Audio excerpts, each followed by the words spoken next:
toutes et à tous, bienvenue pour ce 18e épisode de la 8e saison de Cold Facts. Trêve internationale oblige. On va faire un épisode un petit peu différent, mais on va quand même parler d'actualité parce qu'il y a eu des matchs qui se sont passés entre notre dernier épisode jeudi. Il y a eu des matchs vendredi, samedi, dimanche. Et ben, on va reprendre les romans dans l'ordre inverse du classement, soit Ajoie, Bienne, Genève, Fribourg et Lausanne. Il y a quand même des choses à dire.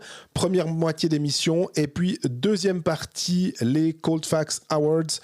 Après qu'est-ce qu'on va dire, un peu plus de la moitié de la saison, quel est notre MVP, meilleur défenseur, meilleur gardien, meilleur attaquant, All-Star Team Suisse, All-Star Team étranger.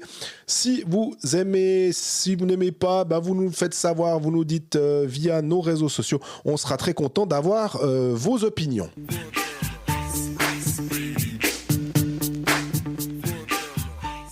Salut Greg. Salut Jean-Fred, comment ça va ? Ça va très bien, puis toi ? Impeccable, merci, tout va bien. Semaine de pause, entre guillemets, de l'équipe nationale avec un petit déplacement à Zurich. C'est là où tu vas. Du coup, l'enregistrement a lieu le mardi, au cas où il y a des infos entre-temps. Ma foi, tant pis, quoi. On va faire avec. Donc, on va faire un petit tour de l'actualité des 5 clubs romans un peu vite fait. Ensuite, on passe à nos awards de mi-saison, on va dire ça comme ça. Et on est bon, on commence par Ajoie qui ne marque plus que par Cole Cormier et qui perd, donc ça c'est vite fait je crois Ajoie. C'est malheureusement vite fait, mais Cole Cormier, je trouve que là où c'est intéressant, c'est que on avait dit à l'époque quand Lugano avait engagé tous ces jeunes, il n'y en a pas un quand même, ils veulent vraiment tous les faire jouer, on est sûr, est-ce que pour le développement des jeunes, après c'était plutôt, en fait on questionnait presque plutôt les agents de ces joueurs, de se dire, vous êtes sûr que Verboen, Cormier, Canonica, Zanetti, exactement à l'époque. On est sûr qu'on a de la place pour tous. Faudra peut-être pas aller voir pour en placer un ailleurs. Puis finalement, c'était plutôt un Vekatins qui était parti comme jeune junior de Lugano, puis qui était allé à Ajoie. Puis là maintenant, c'est Cormier. Alors ça veut pas dire que Cormier c'est la découverte du siècle, mais par contre, bon pédigré, bon jeune. Il a une opportunité, ça aide pas forcément à Ajoie parce que comme tu disais, c'est un 1 dans un 6-1, mais d'un point de vue stratégique, d'un point de vue développement, d'un point de vue idée de qui aller chercher, on va encore dire peut-être qu'on est trop favorable au travail de Julien Vauclair, mais là je trouve que c'était bien vu, quoi. Ouais, je suis d'accord avec toi, surtout que c'est un joueur qui est capable d'avoir qui a du talent offensif, du potentiel offensif. On se rappelle quand même quand il a joué en Ligue québécoise, en QMJHL, il y avait plus d'un point par match la dernière saison, 71 points en 66 matchs. Donc c'est un joueur qui a du hockey, effectivement, donc on n'est pas complètement surpris qu'il soit capable de marquer des buts.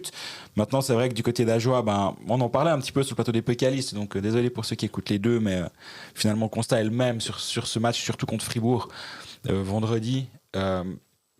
Tu fais un peu jeu égal pendant 20 minutes, plus ou moins, avec Fribourg-Gotteron. Puis derrière, il y a le premier grain de sable dans la machine avec le premier but. Puis derrière, ça devient difficile de revenir. Ils sont revenus un tout petit peu à la suite du but de Cormier. Justement, ça a un petit peu poussé. Le public était bien présent. Mais voilà, Fribourg marque le 3-1. Puis derrière, tu peux rentrer à la maison. Donc c'est vrai que Ajoie a eu cette bonne période-là. C'est un tout petit peu plus difficile cette semaine, mais on l'avait aussi dit que d'un point de vue statistique, c'était un petit peu bien payé, le 2 points par match sur 6 matchs là, qu'ils avaient fait. Mais donc, c'est pas anormal de revenir un petit peu sur une moyenne un peu plus basse en termes de points ces prochains temps. Ouais, et puis Antoine Keller, il peut pas non plus tout arrêter. On avait souligné qu'il était assez fantastique sur cette courte période où il arrivait à faire gagner. Il y avait un peu une sorte de pattern pour Ajoie, c'est marquer, profiter peut-être des situations spéciales, prendre le lead, puis après faire la tortue, ou en tout cas arriver à contenir les assauts de l'autre équipe. Et c'est comme ça que ça a réussi à passer. Mais c'était sur le long terme. À un moment où tu te fais rattraper par le fait que t'as qu'une vingtaine de points par cette saison. Et qu'il n'y a pas de miracle. Si tout d'un coup tu commences à tourner à du 3 points par match, ça veut dire que tu les gagnes tous, ou du 2 et quelques, ça reste à Ajoie. C'est que t'es très dépendant de la forme de tes étrangers, t'es très dépendant d'un gardien qui doit bien jouer, t'es très dépendant du système, etc. Et tout n'arrive pas à être bon en même temps. Et Antoine Keller qui a joué 8 matchs de suite, c'est quand même beaucoup. Il y a 2 back-to-back là au milieu. Là, il part en équipe de France, mais je pense que ça lui fera quand même un petit peu du bien de souffler parce que justement, ils ont 4 gardiens sous contrat avec Patnaud, Tchatcho, Conte et donc Antoine Keller. Puis là, c'est vraiment lui qui a obtenu le filet puis qui l'a gardé depuis son arrivée ou presque. Donc, ouais, c'est bien aussi pour tout le monde de souffler. Puis je pense pour lui, il va être assez content de ces quelques jours, même s'il est justement sur les drapeaux. Ils sont en Hongrie, sauf erreur, la France. Ok. On passe de la Hongrie au Seeland, où Bienne a de la peine quand même à...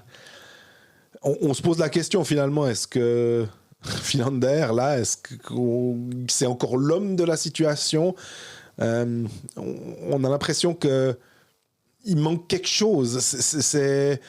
L'autre fois, par bonheur, ils ont réussi à marquer en premier contre Lausanne, ce qui était assez rare. D'habitude, ils prennent plutôt 2-3 buts assez rapidement, puis tu creuses ta propre tombe en encaissant rapidement, parce qu'après, soit t'arrives à revenir grâce à des situations spéciales ou pas, c'est difficile. Contre Berne, par exemple, c'était pas bon, puis ça fait 6-2. Contre Lausanne, là, ils marquent les premiers, ils arrivent à tenir ça jusque dans le 3e tiers, puis après, bam, bam, Lausanne arrive à inverser la tendance. Et bien, même en poussant un peu sur la fin, ça suffit pas, quoi. Ouais, bien qui est la 12e équipe de la Ligue en termes de buts expected goals contre eux sur les 10 derniers matchs. Donc défensivement, ça tient pas vraiment. Offensivement, c'est OK, on va dire. Mais ouais, moi, je suis très négatif sur Bienne, sur ce que je vois. Et la victoire à Rapperswil au tir au but me fait pas franchement changer d'avis. Le lendemain, contre Lausanne, c'était OK. C'était pas un mauvais match du tout. Hein. Non. Mais il manque quelque chose tout le temps, j'ai l'impression. Puis là, donc la nouvelle quand même côté biennois, c'est l'arrivée de Nico Utanen, le Finlandais, qui vient, et ça c'est très beau je trouve, qui vient des Ours Solaires en ECHL, et les Solar Bears d'Orlando. Et je trouve vraiment super ce nom d'équipe. Donc c'est ma 2e équipe préférée derrière les Flin-Flon Bombers, qui reste pour moi la meilleure équipe, le meilleur nom d'équipe. Si vous en avez d'autres à proposer, on est tout à fait preneur. Moi je suis preneur, mais voilà, on va recevoir des tas de messages. On est prêt, mais moi les Flin-Flon Bombers, à part ça... Un Suisse qui avait joué à une époque, j'ai fait des recherches sur les Flin-Flon Bombers. Donc il a débarqué vendredi à Zurich. D'après on m'a expliqué, c'est le journaliste de... C'est juste du matin, c'est Julien qui me l'a expliqué. Il est arrivé vendredi à Cloton dans la matinée en provenance d'Amérique du Nord. Le club l'a pas fait venir à Bienne pour repartir à Rapperswil, aucun sens, il a déjà fait assez de kilomètres. Ils l'ont amené à Rapperswil, louer une chambre d'hôtel pour qu'il puisse d'abord manger, ensuite faire une sieste, et après il est arrivé à la St. Galler Cantonal Bank Arena, que j'ai pu dire en une fois, et là il a rencontré sa nouvelle équipe. Il dit salut les gars, alors c'est moi qui vais jouer ce soir, qui, comment, il a dit bonjour en finnois à 2-3 dans le vestiaire aussi. Et vas-y, sur la glace. C'est une sacrée journée quand même. Et le lendemain, il était off. Ils ont remis Sateri sur la glace parce que c'était Janet devant le filet du côté de Rapperswil. Ils l'ont mis off le lendemain, ce qui est complètement légitime. Mais je me réjouis de le voir jouer parce que ça reste un jeune joueur, 22 ans seulement, drafté par Tampa en 2021. Donc c'est quand même une organisation assez sérieuse, on va dire. Donc j'ai l'impression que si le draft, ils avaient dû voir quelque chose en lui. C'est un solide gabarit. Je sais pas pourquoi je me faisais la réflexion, il avait un nom à être petit. Nico Utanen, tu dis ça va être un petit joueur, puis tu regardes sur, je le connaissais pas trop, 1m91, tu vois, bon, c'est un solide gabarit. Un joueur qui a fait une saison à quasi un point par match en Finlande, en 23-24, alors qu'il avait 20 ans. Donc tu dis, ouais, c'est quand même solide. Oui. En Amérique du Nord, ça a jamais vraiment pris. Il a fait une saison complète et puis du coup il a commencé là, mais il est revenu assez vite en Europe. Signé jusqu'à fin 2026, donc lui aussi c'est un bon pari de venir à Bienne et d'essayer de relancer la machine. Puis finalement peut-être que les Ours Solaires vont amener l'éclaircie du côté de Bienne, on verra. Je me demandais si on était sur un même profil qu'Eponiemi aussi, en fait. J'ai eu comme toi, pas forcément le côté petit joueur, mais je me suis dit, mais attends, est-ce que le jeune AHL, drafté par une équipe, pas mal, mais qui n'a pas réussi forcément à percer, et puis qui se dit, j'ai encore toute ma carrière pour aller jouer en Amérique du Nord si ça se passe bien, donc c'est pas un problème. mais j'ai quand même envie de voir si sur les patinoires européennes, je me sens pas mieux. Ouais, un Alexis Oponiemi d'ailleurs, j'ai cliqué sur sa page de prospect du coup grâce à toi, que j'aimais beaucoup déjà parce qu'il avait une tête de Tintin et ça me fait beaucoup rire. Mais au-delà de ça, il est à 17 points en 26 matchs avec HV71 en Suède. C'est une très solide saison hein, d'être à ce total de points. Il a quasi le même total de points que la saison dernière à Bienne. Il en avait fait 18 en 37 matchs. Donc, ouais, s'il peut être un peu meilleur à Bienne que Eponiemi, le nouveau Utanen, ça sera pas un luxe et ça va donner une jolie concurrence aussi sur ligne offensive parce qu'on a quand même vu que ces derniers temps, il y avait un Sylvegaard un petit peu à la peine. Il y a un peu tout le monde qui est en dedans ces derniers temps, j'ai l'impression, du côté de Bienne. Je voulais regarder sur le retour là, après la pause, si il n'y a que Lausanne qui a un calendrier aussi démentiel ou il y en a d'autres. Parce qu'on a mis en exergue Lausanne avec ses 4 matchs en 5 jours. Mais est-ce que il y a d'autres clubs? Parce qu'on a quand même des matchs le 17, le mercredi, 19-20, 22-23. Donc il y a 5 journées. Non, bien, il joue 3 fois. Il joue 19, 20, 23. Ouais. Ça va. C'est tout à fait OK. On passe à nos amis de Genève. Genève, il y a une petite news. C'est l'engagement de Mika Henauer. C'était un peu un des... Je pense un des Watson, derniers. hein. Mais selon Watson, ouais, bien de préciser. Officiel. Ouais. Ça va être officiel, il n'y a aucun doute là-dessus, dans le sens où quand Watson annonce des choses, en général, on n'a pas trop de doute que ça va se faire. Quand Klaus le dit, c'est qu'il y a de bonnes chances que ça se passe. Et Henauer était... Ces derniers temps, il est pas mal. On a l'impression qu'il a marqué quelques buts. En fait, c'est plutôt ça. On a vu son nom sur la feuille des pointeurs. Après, est-ce que c'était vraiment exceptionnel? Mais Rapperswil est toujours dans le top 6. Donc, j'ose penser que si Lundskog le fait jouer, c'est qu'il n'était pas complètement insatisfait de lui, en tout cas. Surtout qu'il a un immense temps de jeu. Il a 26 minutes le dernier match, 25 avant, 22. Il a 28 minutes lors d'un match perdu au penalty contre Lugano. Donc gagné au penalty, pardon. 23, 22, 24, 21. C'est un défenseur suisse qui est énormément utilisé du côté de Rapperswil.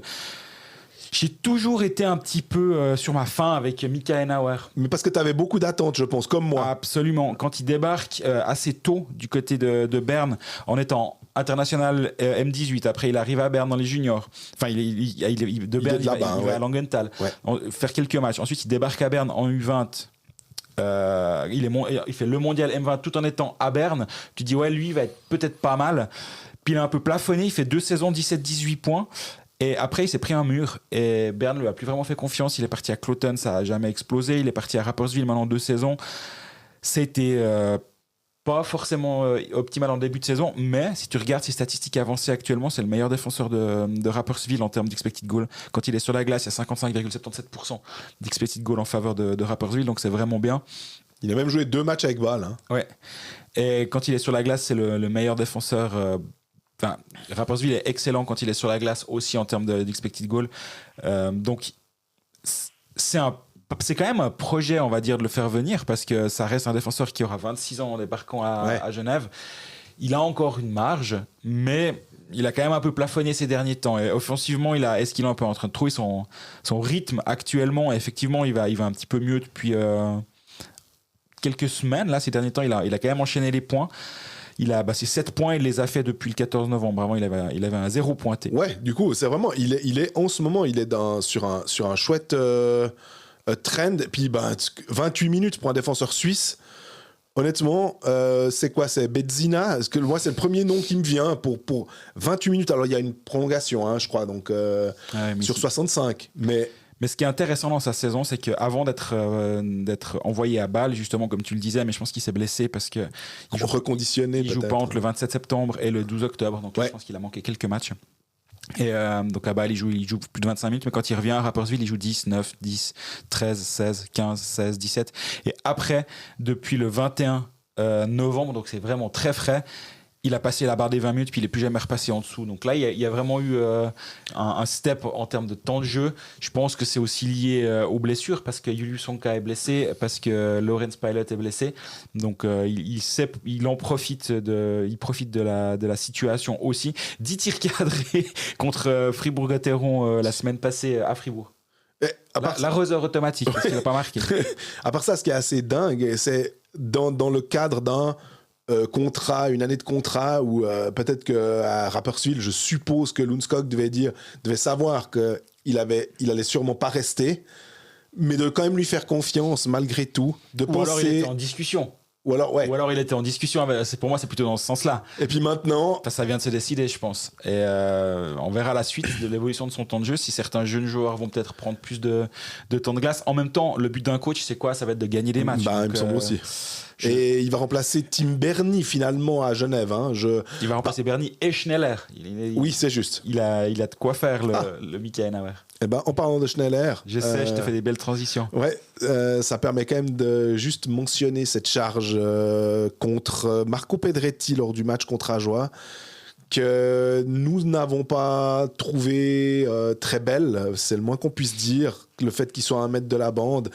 Mais les anciens joueurs aussi nous expliquent de temps en temps que souvent c'est où les PSO, et il se met dans une position vulnérable. Moi, j'ai toujours de la peine avec ça.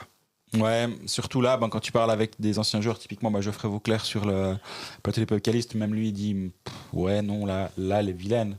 Et on connaît quand même un petit peu Eric Schneller depuis qu'il est arrivé en Suisse. Ça n'a jamais été un joueur méchant. J'ai pas souvenir d'une mauvaise charge de sa part, d'un mauvais coup. C'est un joueur qui est correct. Saison dernière, il a 3 fois 2 minutes de pénalité.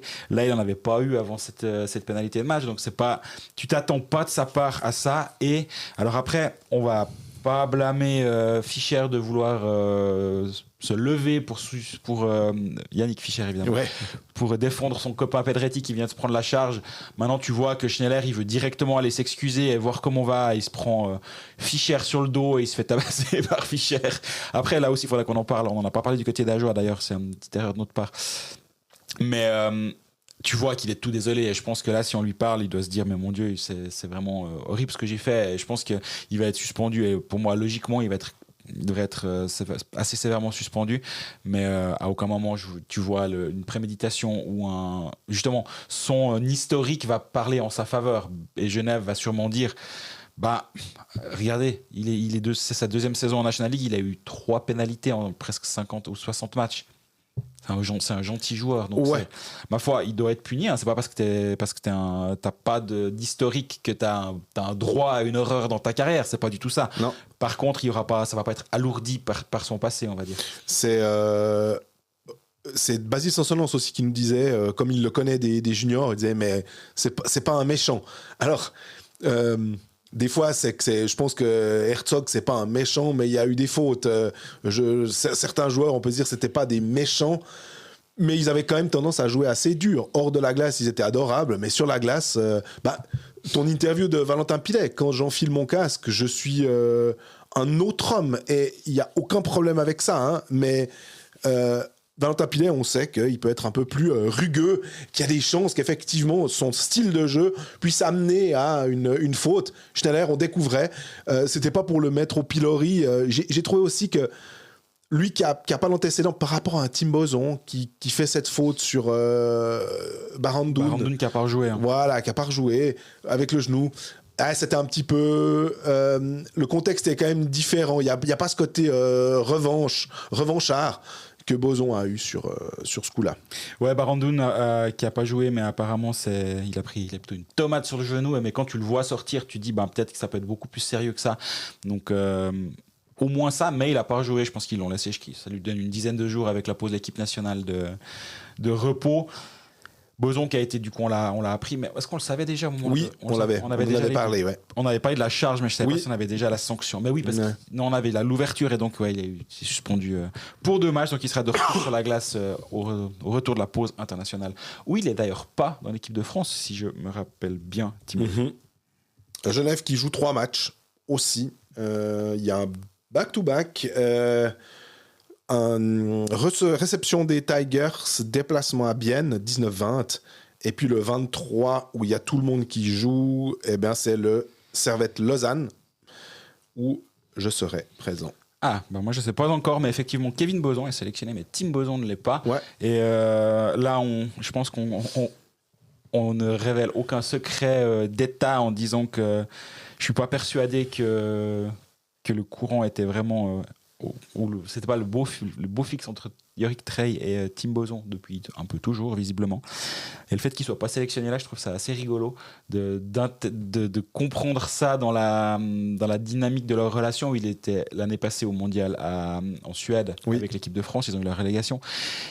Il signe à Genève avant que Trey devienne entraîneur de Genève. Il doit commencer la saison avec Trey. J'ai pas analysé ses buts et ses points après le licenciement de Trey, j'en suis pas du tout là, mais et de voir qu'il est pas sélectionné, peut-être que c'est juste une rotation et il le prendra au prochain tournoi, il sera peut-être là. Le tournoi olympique. Hein. Voilà, peut-être, mais peut-être pas. Et je me réjouis de voir justement l'évolution de ça, parce que c'est quand même aussi une répétition pour l'équipe de France avant les JO, et ouais, ça va être intéressant. Avant de passer à Gauthieron, on peut juste parler des JO, puisqu'on avait mentionné les patinoires l'autre fois dans ce qui nous a fait mousser. La NHL a précisé les dimensions. Alors le problème, c'est que c'est en pied, évidemment, parce que excellente chronique de Lord Betrave d'ailleurs sur Couleur 3, qui dit, il parle en pied, en pouce, c'est un pied, c'est un pouce, puis t'es là, effectivement, je pense que des mètres, c'est un peu plus simple, parce qu'après tu commences à faire 3 pieds, 6 pouces, puis ça, nous on est perdus en tout cas.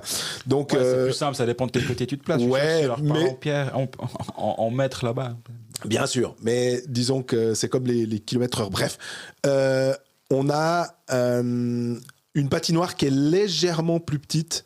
C'est quoi, elle doit faire 200 par 90 ou un truc comme ça. Et ça fait 197 sur 86. Mais comme c'est en pied carré, c'est là que ça devient compliqué.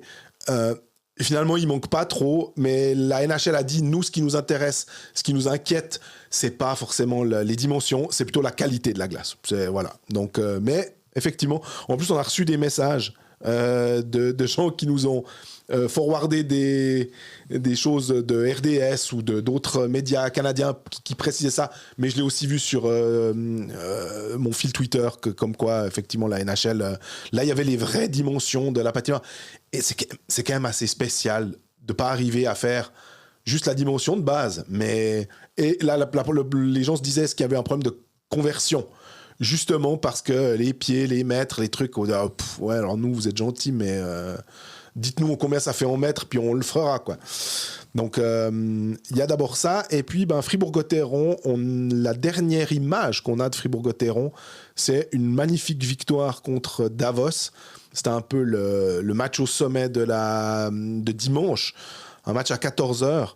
Ce qui ne doit pas être simple pour les organismes quand tu as l'habitude de jouer soit à 19h45, soit à 15h45. Là, ça change un peu. Mais Fribourg, 4-0, c'était quoi, 43-18 les shoots ou 43-17. Enfin, une domination totale d'une équipe davosienne leader qui est pourtant, tu le disais, sur le plateau aussi arrivé exprès le jour d'avant, en se disant, comme ça on voyage pas, mais qui a été bouffé. Et il y a le troisième but qui est un highlight avec un spinorama de Schmidt qui donne à Sorensen, qui transmet à Delarose qui a le but ouvert et qui le met.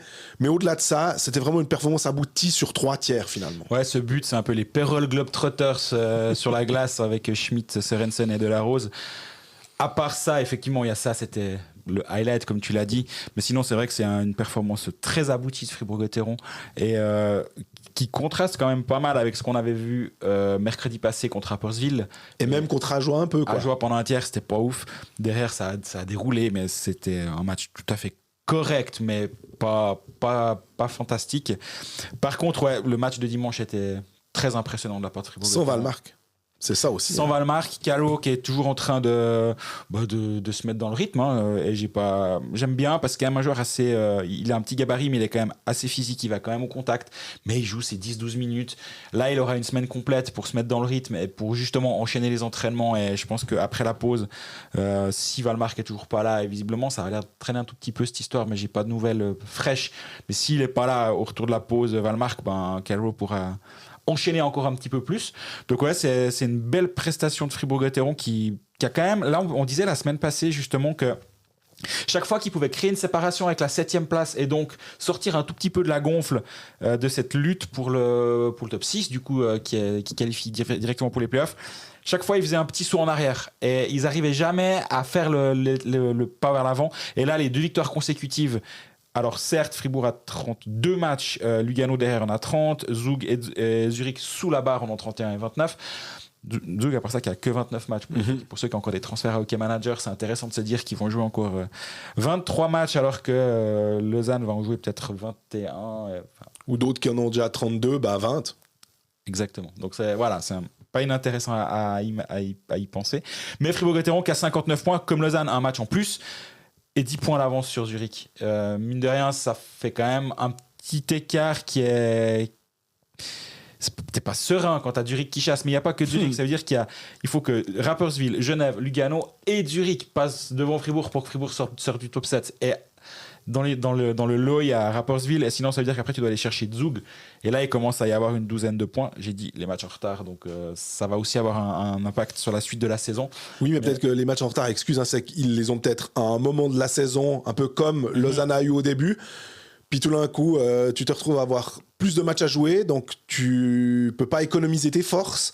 Tu dois un peu pousser. Si c'est juste avant les playoffs, ce sera moins le cas parce que là, après les Jeux Olympiques, on a à peu près le même nombre de matchs, mais ça veut dire que ces 3 matchs, ils vont sans doute se placer en janvier.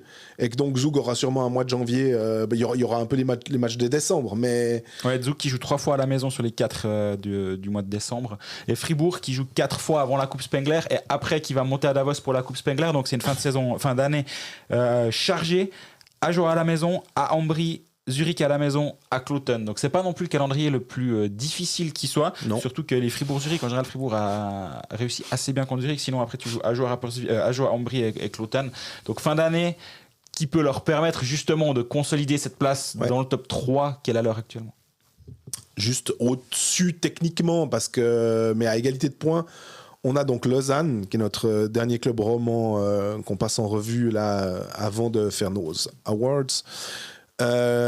Lausanne qui, alors là on disait, a joué qu'un match, un petit match contre Bienne, qui avait mal débuté et qui s'est bien fini parce qu'en l'espace de 3-4 minutes, il y a eu 2 buts, un très joli but sur le 1-1 de Rochette, une belle triangulation, et puis un joli effort de Kadjula pour mettre le deuxième.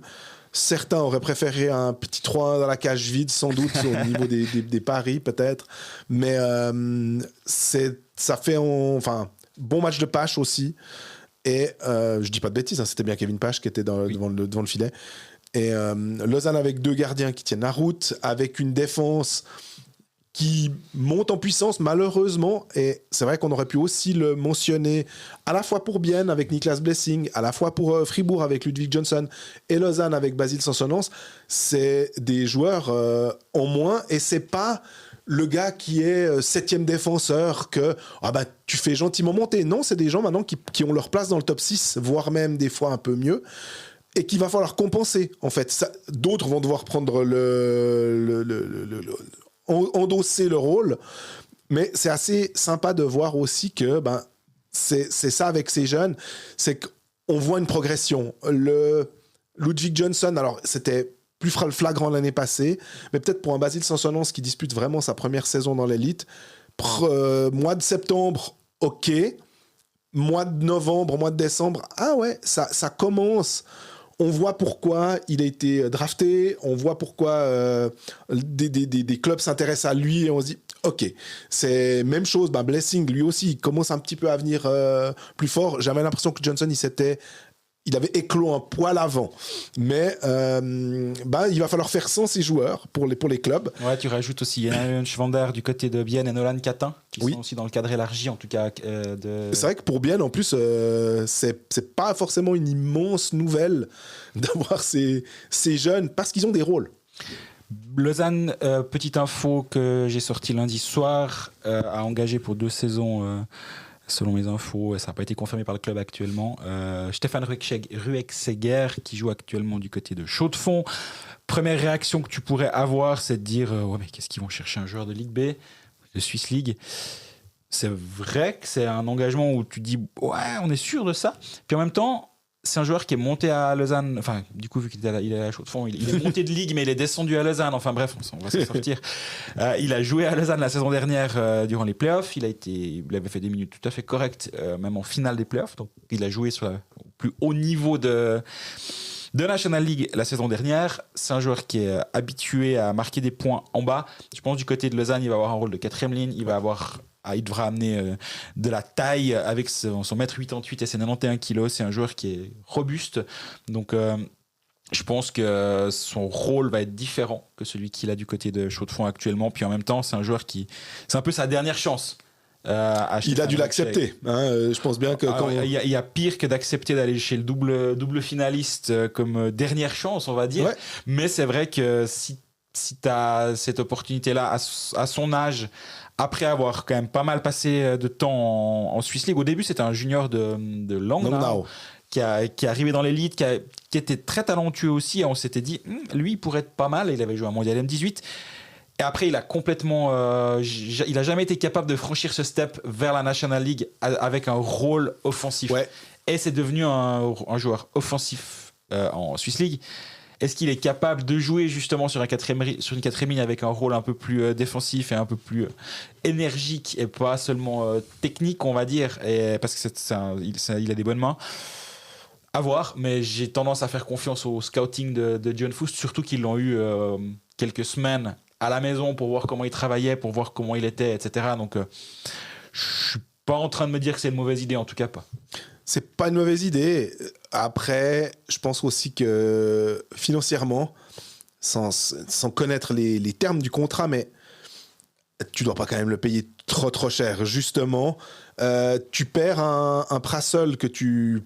Alors, on va dire que la ligne qui était bien en début de saison, c'était Douai, Bougro, Prassel. Alors, c'est pour ça que je prends cet exemple en disant pour remplacer Prassel, on va dire sur cette ligne-là, en termes de qualité... T'as l'impression que tu perds quand même quelque chose. Prassel, c'est un ancien junior zurichois. Enfin, il a eu des saisons en National League où tu disais, lui, il est presque aux portes de l'équipe nationale. Rueckseger, non. Mais Rueckseger va te coûter sans doute beaucoup moins cher que Prassel.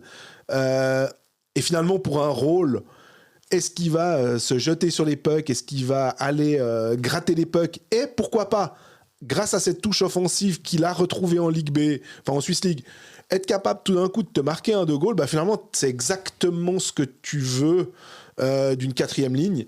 Et puis, entre lui et un Leonardo Fourer qu'on a vu à Lausanne, qui a marqué un but d'ailleurs sur Powerplay, mais qui est plus âgé, il est de 93, Rueckseger a plus de potentiel pour... tu peux encore obtenir peut-être 3 bonnes années. Ouais, il l'a signé pour 2, mais... Tu peux encore obtenir 3-4 bonnes années de ce joueur-là, voire même plus après.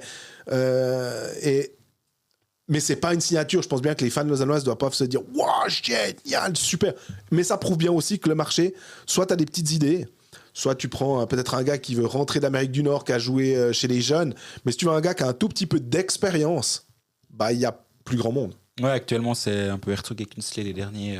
Non, Künzle a prolongé. Je voulais dire Herzog et Zwerger. Juste. Qui sont encore sur le marché. Mais c'est dans des rôles un petit peu différents, même si Herzog, c'est justement un gars qui amène un peu d'intensité et de dimension physique. Par contre, un Rueckseger, t'aurais pu l'imaginer justement dire « Ah ma dernière chance, je vais la prendre ».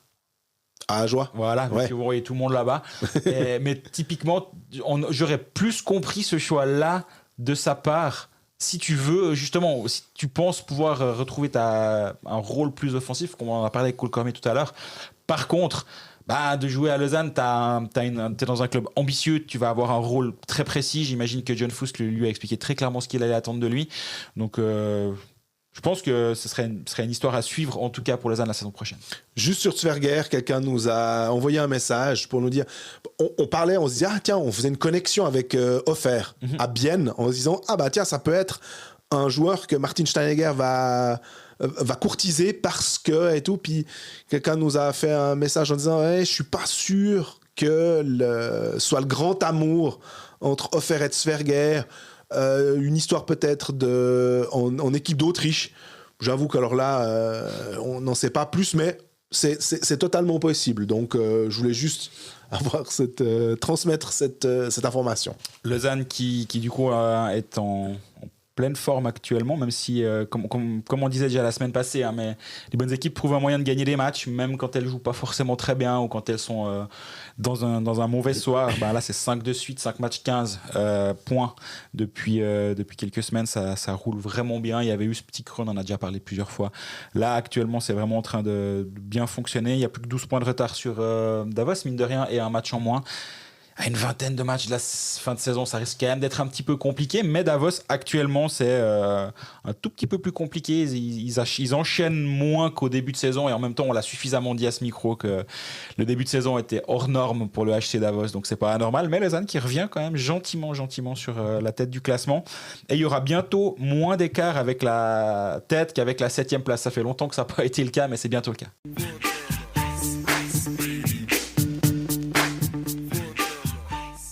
Ce qui nous a fait mousser cette semaine en partenariat avec la brasserie Dr Gabs, le concours est fini pour les places. Il y aura eu un tirage au sort.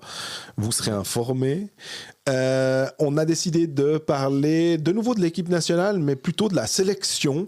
Ce qui nous a un petit peu surpris lors de la sélection dévoilée par Fischer, c'était mardi dernier. C'était la présence de Fabian Eldner qui ne jouait pas avec Lausanne. Alors on s'était dit ensemble, on savait qu'il était proche de revenir.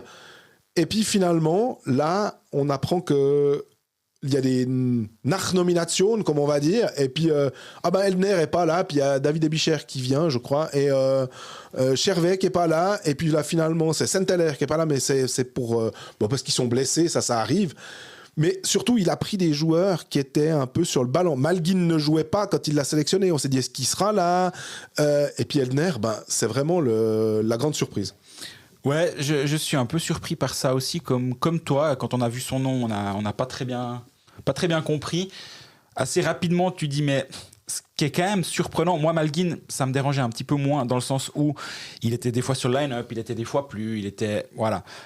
Eldner se blesse le 14 novembre, ou à la suite du match du 14 novembre contre Ajoie. J'avoue que je ne sais plus comment il se blesse. Est-ce que c'est durant le match ou pas ? Il joue quand même 17 minutes ce soir-là. Mais après, il n'a plus rejoué. Et ça voudrait dire que demain, demain, oui, on diffuse ça le mercredi, mais donc le jeudi. Voilà, que le jeudi, ça se ferait un mois quasi complet qu'il n'a pas joué de match de hockey, et il serait en équipe de Suisse pour jouer contre la Suède. Moi, je comprends pas vraiment ça. Et j'imagine bien que l'idée, c'est de voir ses cadres avant les Jeux Olympiques. Mais en même temps, Eldner, il avait déjà joué le Eurohockey Tour en Finlande, le premier rassemblement. Donc, j'ai vraiment pas compris. Après, c'est pas un scandale ou autre, mais des fois, tu te dis, mais quand ils font les sélections, est-ce que vraiment ils suivent le championnat ? T'as envie de dire, mais les gars, faites un hockey manager. Comme ça, vous suivez bien. Si les joueurs, ils jouent pas, vous voyez. Vous nous envoyez un mail pour dire pourquoi il joue pas lui quand on fait l'injury report. Nous on peut répondre après. Mais non, c'est rien de dramatique. Mais je me mets aussi à la place d'un David Ebischer justement qui a la pause d'équipe nationale. On lui dit écoute, j'imagine qu'il y en a quelques-uns qui sont alertés qu'ils doivent pas partir au soleil durant la pause parce qu'au cas où ils vont être rappelés. Mais c'est un petit peu bizarre quand même. Tu as une semaine de pause puis au dernier moment on te dit tu vas jouer l'équipe de Suisse. Il y a pire, mais je pense qu'il est content. On est bien d'accord, mais tu mets pas non plus tous les joueurs dans les bonnes conditions. Et Eldner, s'il était venu, je pense que ça aurait été même presque plus embêtant que le fait qu'il ne vienne pas. Parce que la semaine passée, John Foust me disait qu'il était assez proche d'un retour. Visiblement, ils n'ont pas voulu prendre de risques sur ce match à Bienne. Et je le comprends complètement, surtout que derrière, justement, tu as une semaine de pause. Sauf s'il avait joué à Bienne, est-ce qu'il aurait dû partir en équipe nationale ? Ils auraient quand même pu dire non mais attends, là il est plus dans le rythme, il faudrait lui laisser une semaine de repos. Je sais pas, mais en tout cas la situation de Eldner elle est un petit peu surprenante, et le fait qu'il ait pas joué à Bienne, je pense que ça a un petit peu aidé tout le monde. Je dis pas qu'ils l'ont laissé en tribune, d'ailleurs t'es pas en tribune, il était pas là en tout cas.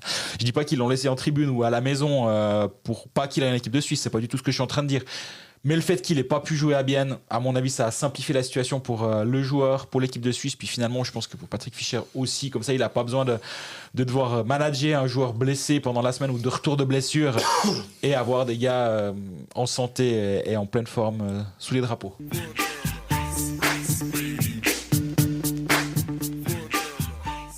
Alors, on n'a pas de générique spécial pour les awards de Cold Facts. Ça a beaucoup fait rire d'ailleurs Roland Gay qui a dit « Oh, carrément limite si on faisait pas une cérémonie officielle. Mais un jour, ça viendra. Ce serait génial. On va commencer. Alors, on a gardien, défenseur attaquant, un All-Star Team suisse, un All-Star Team étranger, mais on commence avec le MVP. Et en faisant cet épisode, c'est le seul nom. Alors, parce que j'hésite terriblement, j'essaie de me dire quel est le joueur, si tu l'enlèves parmi ceux que j'ai mis dans les All-Stars, qui fait que l'équipe va tourner moins bien, beaucoup moins bien, pour reprendre un peu Bourvil dans le corneau pour les plus jeunes d'entre vous. Et comme ça, je pense que je vais quand même dire Stransky, mais je suis pas à 100% convaincu, je pense. Ouais, moi j'en avais deux. De toute façon, pour moi, en l'état de la saison, tu dois mettre un Davosien. Parce que c'est la meilleure équipe de la Ligue qui roule sur le championnat. Je te vois rigoler, tu sais qui je vais mettre. Ah, il est dans ton All-Star Team suisse. Il est dans mon All-Star Team suisse et c'est pas Lucas Frick. Non. C'est le Corvipi. Saison incroyable. Ouais. Vous savez évidemment que j'ai un faible pour ce joueur, on est bien d'accord. Pour moi, il est fantastique à avoir joué, mais c'est un playmaker incroyable. C'est un joueur qui est ultra complet, qui fait tout juste sur la glace, qui sort d'une saison en deçà de ses standards, avec 27 points quand même, mais 3 buts, 24 passes décisives. Là, il a 9 buts, 20 passes décisives actuellement. Il marque plus, c'est surtout ça aussi. Il marque un poil plus. C'est le playmaker de Davos, c'est le fournisseur officiel de caviar là-bas. Et pour moi, il fait une saison incroyable. Et on a rarement un Suisse qui mérite d'avoir cette position-là dans le championnat. Donc, d'avoir cette award-là, on va dire ça comme ça. Et c'est qu'à la mi-saison, donc ça peut encore bouger. Mais j'hésitais entre, honnêtement, Stransky et Corvi. Puis je me dis, ouais, mais l'impact sur le jeu d'un Corvi est peut-être plus grand que celui d'un Stransky. Maintenant, je suis complètement conscient que Stransky a marqué 18 buts et qu'il part sur des bases hallucinantes, on est bien d'accord, et que c'est un choix qui est tout à fait juste. Mais il pète un peu des câbles de temps en temps. Il a ce côté, tandis que Corvi, c'est vraiment un gentleman. En plus, j'ai l'impression qu'on n'a rien à lui reprocher. Absolument. Tandis que Stransky, on pourrait se dire... Stransky sans Corvi, est-ce que ça marche? Corvi sans Stransky, s'il a des buteurs qui peuvent mettre au fond, Corvi va être impressionnant. Tu lui mets Zadina toute la saison à côté, je peux te garantir que Zadina il va aussi aller bien. Stransky, t'as raison, c'est 2 pénalités de match. Ça n'a pas pesé dans mon choix, mais c'est vrai que cet aspect-là est assez intéressant. Gardien, pour l'instant, meilleur gardien de la saison. Moi, j'hésitais, si tu veux, entre Eschliman et Berra, et j'ai mis Berra en me disant quand même que, vu son âge, moi je suis impressionné parce que Eschliman, ce qu'il fait avec Davos, ça me surprend pas. Par contre, Berra, avec le dos, je me dis chapeau. Et toi? Sans aucune hésitation. Berra, c'est 1,53 buts encaissés par match depuis le début de la saison en 21 matchs. Donc il a plus joué qu'Eschliman. Eschliman en a 20. Eschliman, il est à 2,10. Berra est à 1,53. 93% d'arrêt. Eschliman, il est à 92,83. C'est très bien. 93,5% d'arrêt pour Reto Berra. C'est absolument... c'est charlanesque. C'est impressionnant. Et ça fait très longtemps... Je regarde ses statistiques. En plus, sa page elle est longue comme le bras, celle de Reto Berra. Mais il n'a jamais une saison à plus de 93% d'arrêt en Suisse. Ouais. C'est vraiment très très fort, et quand il joue, Fribourg gagne. Il a un taux de victoire qui est énorme, donc il a un impact sur le... En vrai, ça aurait aussi pu être un choix pour le MVP, mais pour moi, de mettre quelqu'un d'autre que Davos ou à la limite de Lausanne, ça me semblait un peu faux. Donc voilà, j'y ai pensé un petit 2 secondes. Mais aussi, il y a un aspect... rebond de Reto Berra. Il avait fait de bons playoffs l'année passée, mais la saison, il était un peu coup-ci, coup-ça, on va dire. Et là, avec les Jeux Olympiques qui arrivent, en début de saison, ça en avait dû faire nos rosters olympiques. Aurait-on mis Reto Berra? Je pense pas. Pas sûr. Ouais. Est-ce qu'aujourd'hui, on le met? Alors là, je me dis, mais tu sais, c'est compliqué parce que tu te dis, Giannoni, c'est un peu le talisman. Tu peux pas. Ah non, mais s'il te plaît. Ouais, voilà. Je veux même pas en parler. Charlin, qui est un de ceux que tu veux pour la suite, et les Jeux Olympiques aussi, est-ce que ça doit être un sucre ou ça doit être quelque chose qui te permet de construire sur le championnat du monde qui vient derrière? Moi, j'aurais tendance à dire que Charlin mérite cette place aussi. Il y a Akira Schmidt. Akira Schmidt, c'est un gardien de NHL qui arrive à faire des... C'est là où c'est difficile. Donc, est-ce qu'on fait Berra, Giannoni, Schmidt, Berra, Giannoni, Charlin? On a souvent cette théorie, on va pas faire 2 heures sur les gardiens de l'équipe de Suisse, on en reparlera encore, mais on a souvent cette théorie en mondial où le 3e gardien vient comme jeune qui vient être content de choper des pucks tous les jours à l'entraînement et puis de faire le numéro 3, de temps en temps il va sur la glace, même si ça change un petit peu ses temps, le 3, c'est plus systématique que le 3 il met plus un patin sur la glace pendant les matchs. Mais là, les Jeux Olympiques, c'est quand même différent. Les Jeux Olympiques, c'est un achievement dans une carrière incroyable. Même si on dit aux 3, peu importe les noms, Giannoni, Berra et Schmidt, par exemple, vous allez être sélectionné, mais vous venez comme numéro 3. Moi, je pense qu'il n'y en a aucun qui dit passer les Jeux Olympiques. Par contre, si tu dis ça sur un mondial, tu viens, mais tu seras notre numéro 3, peut-être qu'on te donnera le match contre la Hongrie. Un Reto Berra, il dit écoutez, c'est bon, moi c'est. Donner aux jeunes, quoi. Ouais, c'est ça. Tandis que les Jeux Olympiques, c'est différent. Donc c'est pour ça que moi je pense qu'il va partir avec Giannoni, Berra et Schmidt pour l'équipe de Suisse. Sachant qu'un Charlin a encore bien du temps pour en faire des Jeux Olympiques, alors ce serait dur comme choix, ou un Schliemann, mais le Berra, il va pas plus être là dans 4 ans, quoi. Schmidt, c'est que tu sais que tu peux l'avoir pour les Jeux Olympiques si tu le sélectionnes. Pour le championnat du monde, selon ce que fait Vegas, tu l'auras pas. Exact. Au moins, ça permet de donner un peu à manger à tes jeunes. Mais effectivement, Connor Hughes, Kevin Pache, et Schliemann, Schmidt et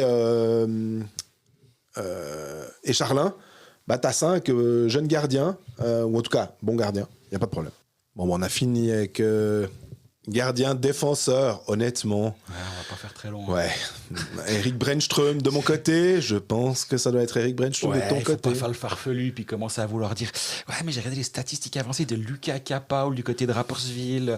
Je trouve quand même, à un moment il faut être sérieux. 31 matchs, 27 points, 13 buts, 14 assists, c'est hallucinant. On attendait énormément de ce joueur, il est au-delà des attentes, en tout cas moi, mais je pense qu'il tienne également. Il a montré pourquoi il était drafté au premier tour par Vegas en 2017. Il a montré pourquoi il a eu des saisons complètes en NHL sans être renvoyé en AHL. Il a que 26 ans. Il est sélectionné en équipe de Suède de nouveau cette semaine. Il était déjà au premier tournoi. Du coup, je lui ai demandé, comme j'ai demandé à Sørensen, il m'a fait la même réponse en rigolant que Sørensen. Il dit, mais t'as vu les joueurs qui sont en NHL? Je dis, ouais, mais toi, à Brännström, j'ai quand même dit que lui aussi était un joueur de NHL en un sens. Et il m'a dit, ouais, mais je pense que ça va pas le faire. Je dis, mais pourquoi tu vas une deuxième fois du coup? Tu crois pas que ça va mal? Il aimerait bien te voir de nouveau. Championnat du monde, par contre, alors championnat du monde, il peut réserver la chambre. Mais oui, malheureusement, il y a beaucoup trop de joueurs de NHL suédois, et surtout dans un rôle comme lui aura. Malheureusement pour lui, c'est vrai que c'est compliqué, mais s'il doit y avoir un joueur du championnat de Suisse... Même s'il était resté en NHL. Même s'il était resté en NHL. À moins, s'il y a un joueur étranger du championnat de Suisse qui a une chance dans une équipe de ce genre-là, ça va plutôt être lui. Hein. Tu sais que je me pose la question d'un Stransky avec l'équipe les Tchèques, parce que des fois, au niveau des attaquants, tu peux avoir un Červenka qui joue dans le championnat, même à 40 ans, et peut-être Stransky, mais effectivement, il n'y a pas trop de soucis. Mais ouais, Eric Brännström, il est incroyable offensivement. Est-ce que c'est le meilleur... Mais il bloque beaucoup de shoots aussi, j'ai regardé. Est-ce que défensivement, il a pas de temps en temps des petites sautes de concentration? Probablement, mais je trouve il fait vraiment très bonne impression. Aussi défensivement, je suis assez impressionné par ce côté-là de son jeu qu'on n'attendait peut-être pas forcément.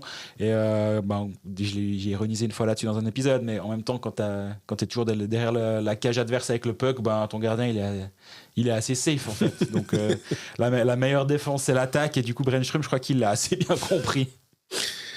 L'attaquant, je te laisse commencer. Ouais, là, c'est complètement contre-intuitif, hein. Mais j'ai mis Stransky. Ouais. Meilleur attaquant, parce que... J'ai mis Stransky. Mais c'est un contre-intuitif vu que j'ai pas mis Corvi. Mais Corvi, pour moi, c'est plus justement le playmaker, c'est le joueur le plus utile à son équipe. Là où le meilleur attaquant, Stransky, il a 18 buts depuis le début de saison. Il est offensivement hyper impressionnant. Il a un shoot incroyable. Ouais. Brännström et Stransky, je trouve que c'est deux tirs... c'est impressionnant. Ça part à une vitesse. Je pense pas que c'est forcément les tirs les plus puissants, mais le côté sec du tir, c'est vraiment impressionnant. Et j'ai hésité avec Théo Rochette. Pareil. Je pense que là, il a encore franchi un step cette année. Chaque année, on se dit, ouais, il a franchi une étape là. Hein, puis l'année d'après, il refait un pas vers l'avant. Et là, il a déjà 16 buts. C'est le même total que la saison dernière en 38 matchs. Il a 27 matchs, 16 buts, 29 points. Il fait une saison... Un peu blessé, donc ça a dû dérégler au moment où il était vraiment bon. Ouais. Je trouve que la question qu'on peut se poser maintenant, et là, on n'est pas dans du Brännström, Stransky, avec, même si la Tchéquie a moins de joueurs de NHL que la Suède, évidemment.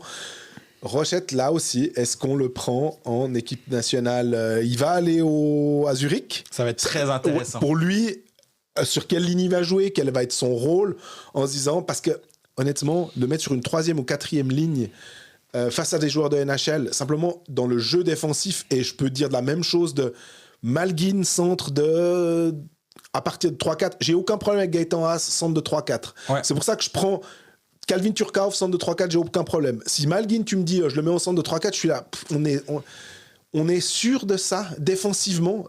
Offensivement, les 3 joueurs qu'on a cités, Turkov, Malgin et Haas, même si Malgin est probablement le plus talentueux des 3 en termes de skills, mais sur une construction d'équipe, je partirais peut-être presque avec les 2 autres. Mais à voir. Ça va être intéressant de voir le rôle qu'il lui donne. Est-ce qu'il le fait jouer à l'aile ou au centre ? Déjà, rien que ça, exact. Je trouve que ça va être intéressant parce qu'à Lausanne, il joue les 2 positions. Fischer doit avoir un rôle en tête pour lui. Si c'est pas pour les Jeux Olympiques, ce sera pour le Mondial. Ouais. Il aura un rôle. On sait où il va vouloir le faire jouer, à moins qu'il le teste sur 2 positions. On est bien d'accord que c'est pas impossible. Mais en tout cas, la semaine de Rochette, moi, je pourrais aller à Zurich rien que pour voir comment il va être utilisé. Il y a d'autres raisons d'y être, on est bien d'accord, mais ça va vraiment, vraiment bien m'intéresser.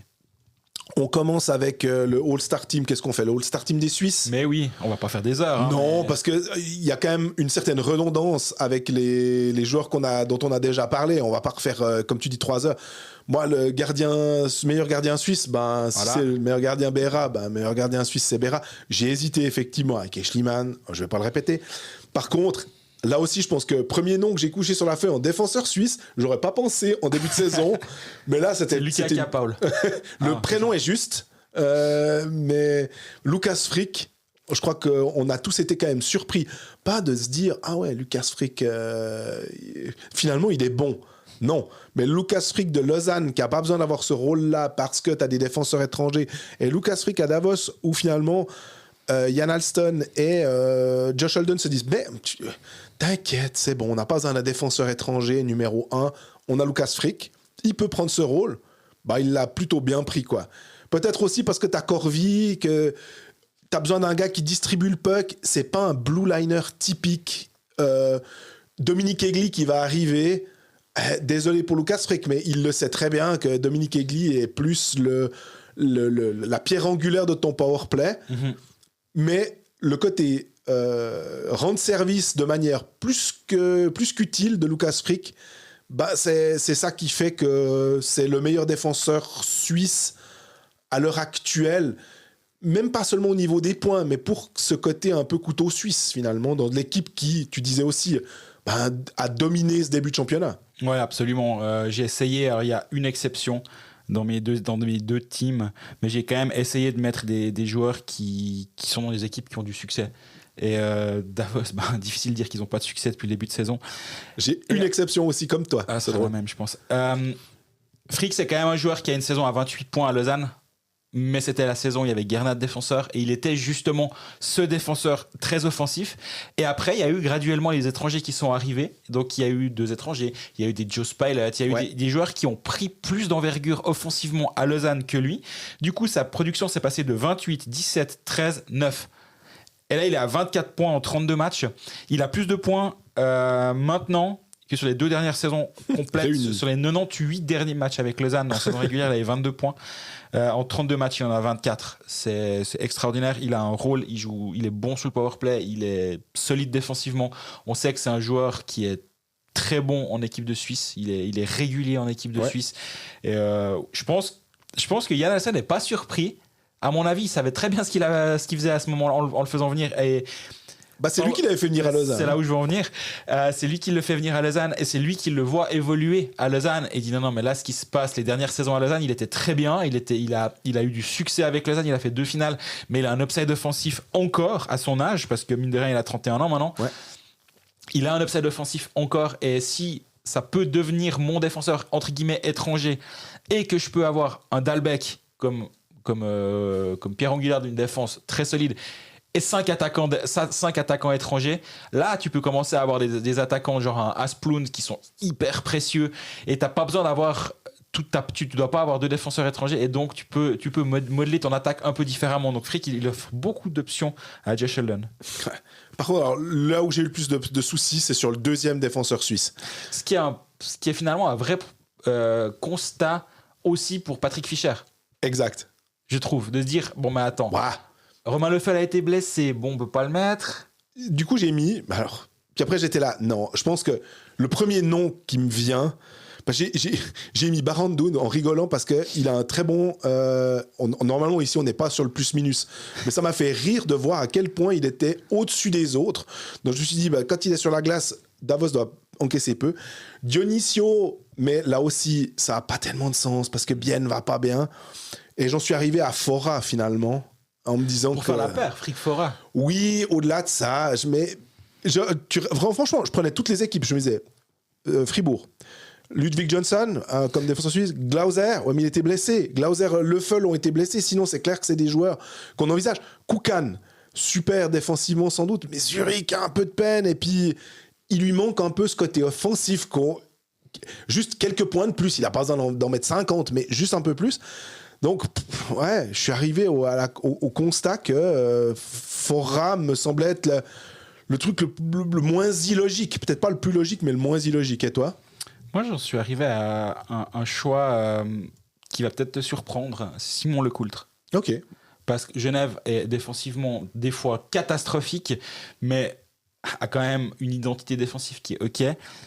Il a surtout 9 buts. Ouais. Et moi, j'aime bien son histoire aussi de ce joueur qui revient d'une saison catastrophique. Il s'est réinventé aussi un petit peu, j'ai l'impression. Il a dû changer un peu son style de jeu. Il a de la réussite offensive, on est bien d'accord, mais jamais, moi, je le trouve chaotique derrière, vraiment pas. Il a encore un potentiel offensif. Je me demandais s'il allait pas recevoir un coup de fil de Patrick Fischer pour un des tournois. Ouais. Visiblement, c'est pas arrivé. Pas visiblement, c'est pas arrivé. 32 matchs, il est durable. Après, j'aurais bien aimé qu'il joue un peu plus pour le mettre là. Je t'avoue, j'hésitais entre Lecoultre et Fora, on va être clair. Ok. Et je voulais pas mettre Frick Fora, j'étais là, ouais, bon, t'es pas Patrick Fischer.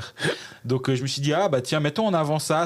Je pense qu'en fin de saison, ce sera pas lui aussi. Parce que justement, Glauser aura ses matchs, Leffel aura ses matchs. Oui. Koukan va peut-être faire une meilleure fin de saison offensivement. Parce que moi, je trouve que Koukan, défensivement, c'était aussi une idée. Mais en même temps, j'arrive pas à récompenser Dean Koukan juste parce qu'il est solide défensivement. Et Zurich a pas un bon début de saison. Exact. Donc, pour moi, c'est aussi par rapport aux résultats de l'équipe. J'en avais un petit peu mieux. Donc, mais Lecoultre est avec l'équipe. Hein. Justement, tu disais, il n'est pas sélectionné par Fischer. Il est avec l'équipe à Zurich. Ah, donc, excuse. À un moment, je me suis dit, il me flanque le doute. Ouais, et puis, j'ai été regardé dans le roster. Et c'est moi qui me plante alors. Moi, pas de souci. Mais effectivement, il y a Bernie, Lecoultre. Oui, alors, raison. Mais tu as raison de plus. Non, exactement. Mais je me suis planté. Bon, c'est pas grave. Les 3 attaquants, il y en a déjà 2 qu'on a déjà nommés. Rochette et Corvi. Voilà. Et puis le 3e, je pense qu'on a le même. Vas-y. Ça commence par Sandro, ça finit par Schmidt. Ouais, je pense qu'on est bien. Schmidt, il fait tout juste. Hein. Ouais. Il fait tout juste sur la glace. Il a encore. On parlait du step de Rochette, il est peut-être moins impressionnant que celui de Rochette, et encore, parce que Rochette, offensivement, il a vraiment progressé. Schmidt, il a un jeu qui est complet, qui est très très complet. Moi, j'aime vraiment bien ce joueur. Ouais. Il est rapide. Il a une touche offensive. Il est capable de. On mentionnait la passe en spinorama. Ça, c'est plus un côté un peu Payroll Globetrotters, comme tu disais, mais ça montre aussi qu'il est en confiance et qu'il est dans une équipe où on lui fait confiance. Il a signé pour 4 ans à Fribourg. Visiblement, ça se passe bien. Il peut jouer avec les étrangers. Il peut jouer une ligne avec les Suisses. Ça n'a pas eu tellement d'impact sur sa performance. Au contraire, peut-être d'un Attilio Biasca qui a peut-être besoin de plus de stabilité aussi, peut-être parce qu'il est plus jeune et que Schmitt a commencé, des fois il était centre de 3, etc. On savait pas trop le placer, puis finalement maintenant, on a l'impression qu'on voit l'avènement de Sandro Schmitt. Ouais, puis il a que 25 ans, hein, mine de rien. Tu dis les plus jeunes Biasca, ce qui est vrai, ce qui est juste. Jeux Olympiques, moi, Sandro Schmitt. Sandro Schmitt a 25 ans, oui. Sandro Schmitt a une chance d'y aller claire. Et ouais, il a encore du potentiel. Et moi, justement, c'est cet aspect two-ways que je trouve très impressionnant chez lui. Et il est capable de jouer justement avec des joueurs ultra talentueux. T'en parlais avant, quand il est avec Sørensen et Valmark, ça se passe bien. Quand il était avec Berti et Biasca, ça se passait bien. Il peut jouer avec un peu tout le monde. Et pour moi, c'était aussi un choix assez évident après les deux autres qui étaient encore plus évidents. Mais derrière, donc Rochette, Corvi, Schmitt, t'as une jolie petite ligne là. Ouais, jolie petite ligne. Je pense qu'on malheureusement, on l'aura sans doute pas en équipe de Suisse. Et je me demande si Corvi, il a pas dit qu'il voulait plus. Il a dit qu'il arrêtait l'équipe nationale. Et pourtant, il est de 92, donc c'est pas non plus le plus vieux. Il aurait pu avoir une place intéressante, en tout cas au championnat du monde. Gardien étranger All-Star Team, pour moi, Simon Roubec. Ouais, mais par défaut un peu. Mais exactement. Tu fais les gens. J'ai failli dire on met pas le gardien étranger parce que la moue. Mais c'est incroyable de se dire qu'un temps on était là, Satteri, Roubec, c'était les meilleurs. Il y a aucun problème. Puis là cette année, c'est plutôt les gardiens suisses qui nous impressionnent. Et puis les gardiens étrangers, on est là, ouais. Et Radeborn, c'est pas ouf. Satteri, il est pas terrible. Il est pas au niveau qu'on a l'habitude de voir Harry Satteri. Et Roubec. Puis les gardiens suisses à Lugano, c'est les gardiens suisses à Joie. Puis on va pas commencer à. Non, donc ça c'est vraiment par défaut. J'ai failli dire qu'on le faisait pas parce que ça a peu de sens. Mais voilà, passons aux défenseurs. On va directement enlever. Au deuxième après Brännström. Voilà. Là j'ai réfléchi un peu. Je me disais, mais quand même, je me dis, Michael Kapla, pas mal du tout. Et je pense quand même ce qu'il apporte à Fribourg. Il marque un peu moins de points. Il avait une jolie séquence. Il marque un peu moins de points, mais quand tu gagnes 4-0 contre Davos, c'est aussi parce que tu es solide. Alors, Nemeth est très bon, hein, mais Kapla, j'aime bien parce que ça m'a un peu plus surpris, on va dire. Ouais, on l'attendait peut-être pas aussi fort que ça. Michael Kapla, c'est une belle signature. Toi, tu mets qui à part ça ? Ouais, on y vient. J'hésitais justement à faire mon exception là ou pas, mais Anthony Onka est quand même beaucoup trop fort pour pas être là, je trouve.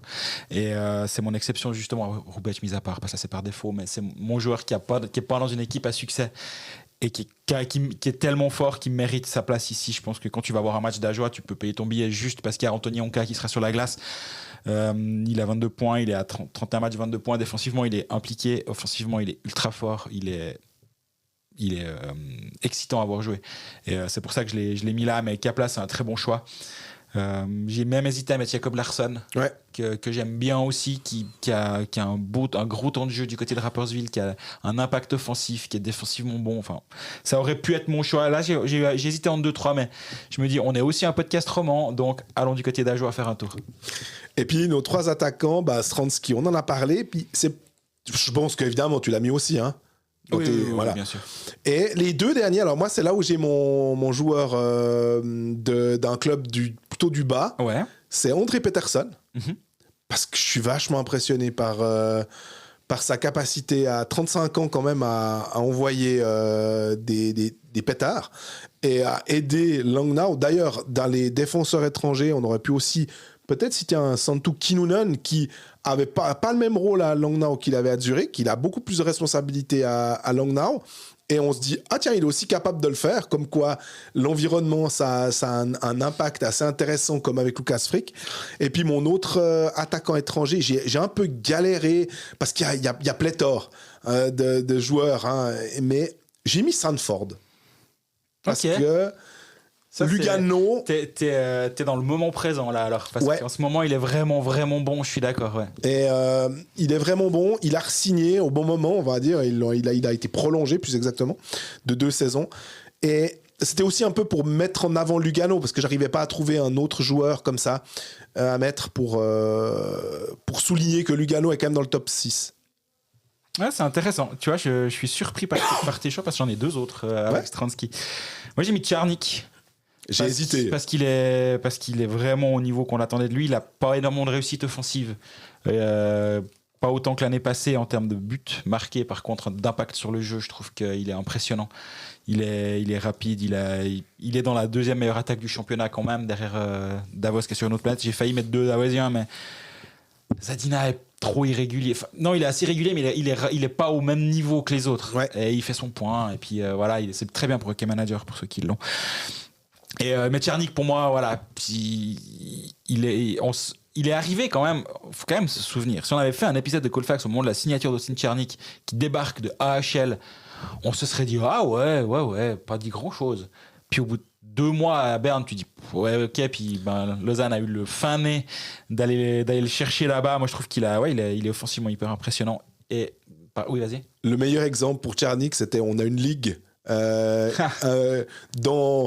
Qui ressemble un peu à un Canada, mais avec des règles un peu spéciales, puis on peut. Ça ressemble pas parce que déjà je me suis largué chaque année, j'ai pas compris pourquoi. Mais salutations aux copains d'ailleurs. Et il y avait sur la liste des free agents pendant assez longtemps finalement, il y a Austin Tchernik, puis à un moment il y a quelqu'un qui s'est dit c'est pas le meilleur compteur, il a pas 15 points ou 18 points. Oh bon, je vais le prendre. Bien lui en a pris puisqu'il a fini avec 52 points ou je sais plus combien. 56 points en 49 matchs. Ouais, c'était bien vu ça. Et tu me diras, t'es pas allé chercher très loin, mais mon troisième attaquant, c'est Marcus Granlund. Ouais. 13 buts, 17 passes. Il a plus d'1 point par match avec Genève. Je le trouve. On parle souvent de Maninen et plus Hervy, je trouve, à ce micro. On parle assez peu de Marcus Granlund. Mais je trouve qu'il est quand même offensivement impressionnant et offensivement ultra régulier. Et même dans les moments où je trouve que Maninen et Puljärvi peut avoir des moments où il passe à côté de certains matchs. Je trouve que Granlund un petit peu moins. Et je me dis que si tu as Stransky et Granlund à l'aile de Tchernik, ça te fait une ligne qui est aux ailes d'Austin Tchernik, ça te fait une sacrée ligne. Et je trouvais bien de mettre un profil comme Marcus Granlund avec les deux là. Ouais, tant mieux qu'on n'ait pas les mêmes joueurs. Voilà. C'était notre All-Star Team, nos MVP.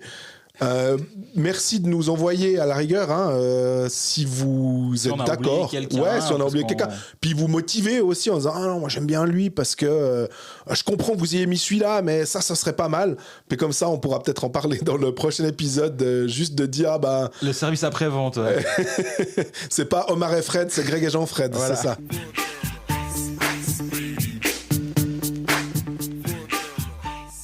Donc, on est au terme de cet épisode numéro 18 de la saison 8 de Colfax, semaine de l'équipe de Suisse. Je serai présent à Zurich pour les matchs face à la Suède, la Tchéquie et la Finlande. Peut-être qu'on se croisera autour de la patinoire si certains d'entre vous sont présents.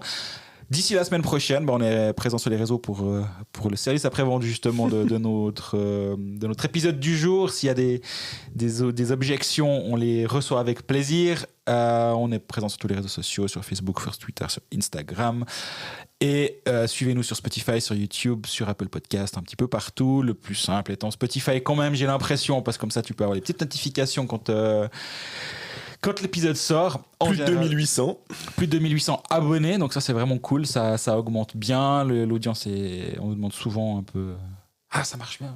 Oui, merci pour les raps d'ailleurs que les gens nous ont envoyés, que j'essaye de repartager. Il y en a certains, ils nous envoient une capture d'écran. Alors évidemment que je peux pas le repartager en story, il faudrait le mettre, je sais plus comment, sur Instagram, mais pour que je puisse nous taguer, puis comme ça je peux l'ajouter à la story.